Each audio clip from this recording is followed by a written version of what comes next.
When you really break it down, there are only two groups of people in the world. Those with power and those who want power. Take your hypothetical overworked, underpaid cab driver in Lost Heaven who finds himself on the payroll of a prominent crime family.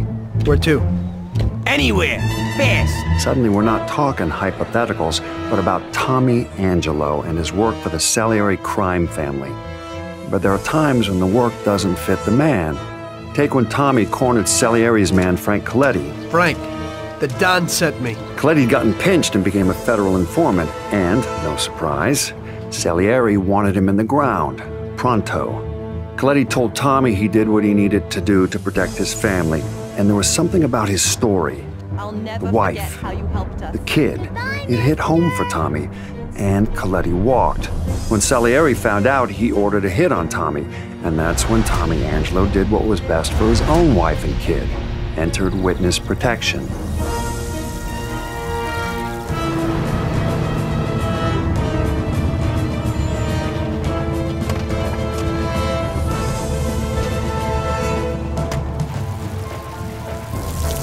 Mr. Angelo? Yes? Mr. Salieri sends his regards.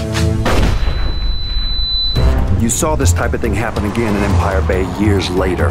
Different circumstances, different people, but consistent. And of course, that would be the events that went down with Vito Scaletta and Joe Barbaro. You remember the wise guys we used to see when we was kids? Yeah, why? The guy we're meeting here was one of them.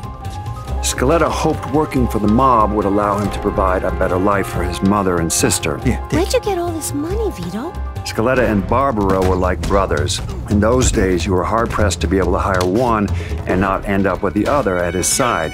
You have to understand, the mob's a group of people who do just about anything to get what they want.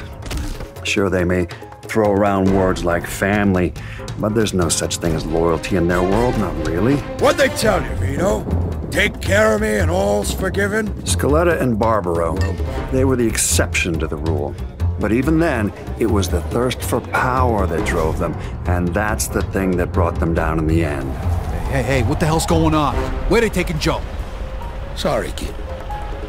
Joe wasn't part of our deal. Which, of course, is how Scaletta ended up working out of a shithole in New Bordeaux. Now, you could make a compelling case that without Scaletta, you'd have never had New Bordeaux's own crime boss, Lincoln Clay. Lincoln was born with nothing. Essentially, grew up with nothing. That is, until he met Sammy Robinson. In Lincoln, he was forever bonded to Sammy and his brother Ellis. And despite of all the crimes he committed, I have no doubt he'd have laid down his own life for either one of them. No question. He lost everything that mattered most to him in the Night of Blood, save for his friendship with a morally bankrupt CIA agent. Point is, Lincoln Clay brought down the entire infrastructure of the mob in New Bordeaux, built up his own thing to take its place. Even still, what he did wasn't motivated by business. It was all about his family. I'm here to make you pay for what you did to Sammy and Ellis Robinson. These men were fully aware that what they were doing was wrong, so redemption's not a possibility here. Let me see your hands. But what I will say is when forced to make a choice between organized crime and the people they cared about most, these men chose family. Every time. Of course, as long as you've got people who are willing to steal, maim, torture, and murder to get ahead, you're never getting rid of the mob.